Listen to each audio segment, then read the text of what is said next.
Kevin Durant is going to end up in the Houston Rocket uniform. They have the pieces, Greeny. If I'm the Rockets, I'm going all in. Jabari Smith, Jalen Green, Cam Whitmore, and some picks for Kevin Durant. And don't come give me Kevin Durant don't have it no more. The one thing Kevin Durant will do when he gets to Houston is respect Ime Udoka, because we know they have a great relationship. You pair him alongside the Thompson twin with Şengün, Fred VanVleet, the Rockets looking to make some noise. That was the one thing that they were missing in this series was a closer, and Kevin Durant provides that.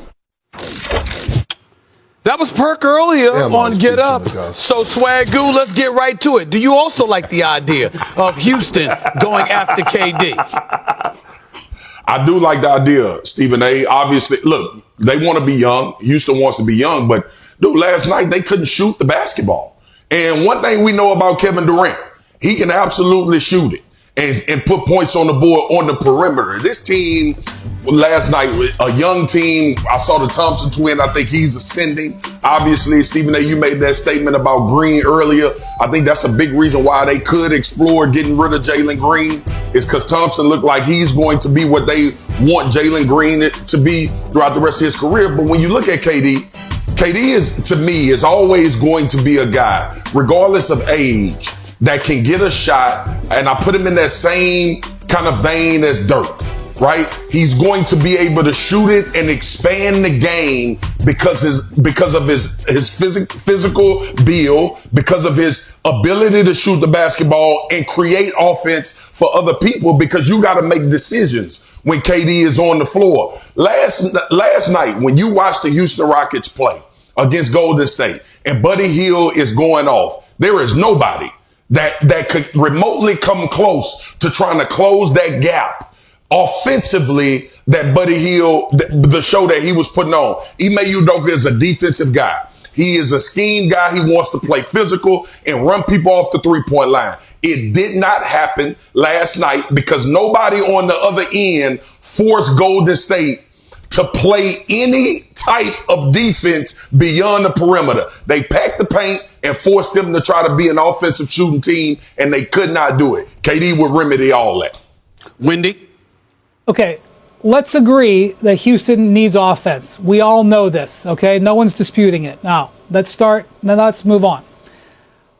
For a couple of reasons, I'm not sure Kevin Durant fits. But first off, any Kevin Durant trade is going to have what I'm calling the KE triangle. Okay?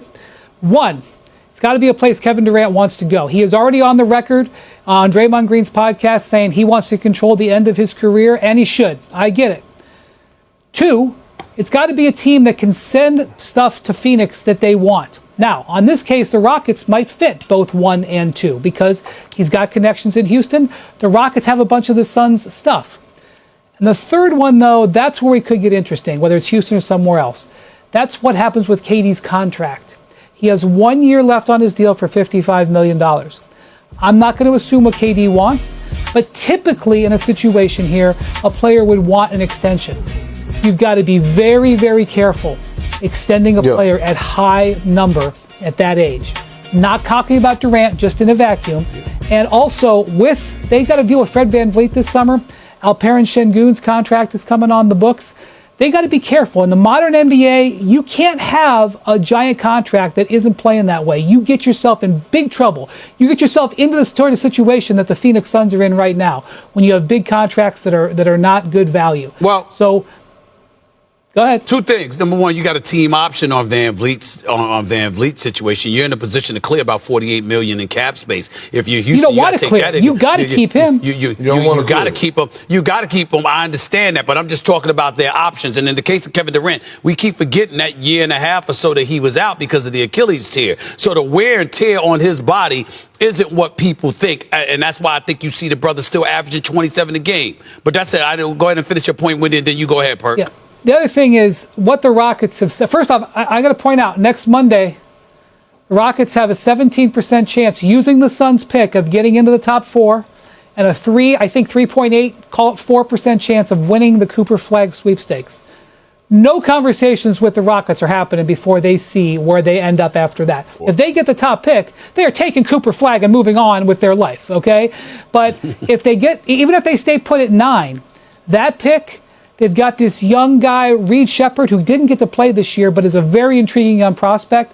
There's a lot they can do. But their general manager, Rafael Stone, is on the record as saying he does not want to trade for a player that doesn't fit the same age range as their core. He doesn't want a 30, doesn't matter if it's Kevin Durant or whomever. He doesn't want an old guy 10, 12 years older than their core players. That is outside what he has said he was going to do. Go ahead, Perk. I don't give a damn what Stone said, right? When you have an opportunity to go for it and make yourself a legit title contender, you do it. And if that's going out and getting Kevin Durant and you're able to keep the Thompson twin and Alfred Şengün and Fred VanVleet and Steven Adams, then damn it, you get it done. Along with Tari Eason. We know one thing about teams when it comes down to Kevin Durant. You got to surround Kevin Durant with some dogs. Houston got a bunch of dogs. They're very disrespectful in a good way. That's why this series just went 7 games, because they hang their hats on physicality, being pit bulls defensively. And now you can add a closer in Kevin Durant. Here's another thing, Wendy. I don't give a damn what Kevin Durant said on Draymond Green podcast. He don't have the luxury to dictate and say how he wants his career to end. Right? The Phoenix Suns don't owe that to him. The Phoenix Suns need to do what's best for their organization.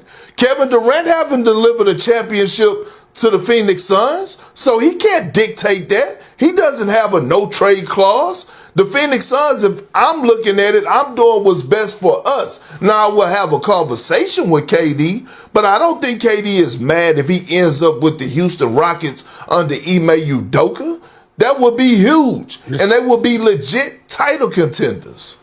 Well, the bottom line is let's throw this out there as a point of fact. If Houston had their druthers, they would prefer Devin Booker to Kevin Durant, but Phoenix Ishbia ain't giving that up. So, and you can't trade Bradley Beal's contract with his no trade clauses. He doesn't want to go anywhere. So you have to move Kevin Durant, and I totally agree with you, Big Perk. Kevin Durant is in no position to dictate where his future is going to end at this particular moment in time. Not when you're going home in the first round or not even making the damn playoffs. It's just that simple. That's the way that it goes. So we'll see what happens. The Houston Rockets have 5 tradable firsts in the next 7 years, and obviously 2 unprotected firsts in 2077 and 2029 as well. So they've got some assets to move. We'll see what's happening. Swagoo, go ahead. I'll give you the last word on this before we switch subjects. Stephen, when Wendy was talking, brought up a great point. This is about if Houston is playing the long game or they want to win right now, right? You get KD, you know he's not there for a long time, but you fix something on your team that needs an answer. If the potential of getting Cooper Flagg is going to infuse with that young group, and they feel like this is going to be a long-term situation like it was with Tatum and Jaylen Brown, and it took a while for the Celtics to get over the hump, put the right team together to come to fruition and win championships, and now be the team that we think of them as. What is Houston's plan long-term, or do they have the short-term view like you and Perk and I think they should, as far if they feel like they're close to winning the championship? But I didn't want that to fall on deaf ears, what Wendy said, because it could be an organizational philosophy on this fan base understanding that we're positioning to become a championship team as opposed to going for it right now. And then we go away after KD leaves. Now, I don't know how much, I'm not going to pretend to know how much one NBA championship does for an organization, how long that carries the fan base. It's a little bit different in the NFL. You win one, you got about 5-10 years before you have to do it again, because people are going to remember and relish that. But in the NBA, it seems like a fast cyclical thing where you want to get back to back to back. And positioning themselves long-term may be the answer for that, which in turn makes KD not the answer. Let me tell you why KD does have agency in this. Because he's got 1 year left on his contract. If he doesn't, that's why it's a triangle. If he doesn't have an understanding contractually with the team he's going to, his value is less. If you're trading KD for a possible rental, your payment to the Suns isn't going to be as high. So it is in the Suns' best interest to work alongside KD. Now, this is philosophical. I don't think that would be an issue with Houston, but Houston's got a lot of young guys to pay. And if you're already skeptical about his age and you're already skeptical about extending him 2 more years, it might not be a good fit. And I'll say something else. There could be a number of other star-level players on the trade market this summer beyond KD that Houston could look for. So I understand why everybody's defaulting to it. I understand it makes sense, but there's a lot of factors here that are going to be in play. All right. We got to go to